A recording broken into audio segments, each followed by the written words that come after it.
বিএনপির ভারপ্রাপ্ত চেয়ারম্যান জনাব তারেক রহমানের কন্যা জাইমা রহমান ২৭ ডিসেম্বর শনিবার ভোটার হওয়ার আনুষ্ঠানিকতা সম্পন্ন করেছেন।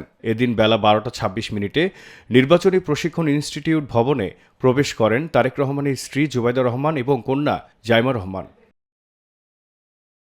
ভোটার হওয়ার আবেদন ফরমের সঙ্গে হাতের ১০ আঙ্গুলের ছাপ ও আইরিশ স্ক্যানের মাধ্যমে তারা আনুষ্ঠানিকভাবে ভোটার তালিকায় নাম অন্তর্ভুক্ত করেন। তাদের গাড়িবহর নির্বাচনী ভবন থেকে ১২টা ৪৪ বের হয়।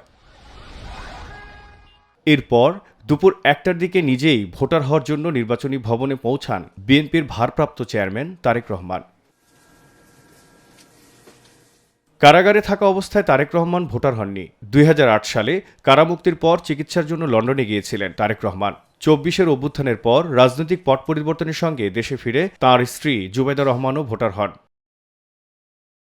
এবারের আনুষ্ঠানিকতায় তারেক রহমানের পরিবারের ভোটার হওয়া বাংলাদেশের নির্বাচন ব্যবস্থায় একটি গুরুত্বপূর্ণ এবং নজরকাড়া ঘটনা হিসেবে ধরা হচ্ছে। জহিরুল ইসলাম, নিরপেক্ষ। নিরপেক্ষ, সত্য প্রকাশে আপোষহীন।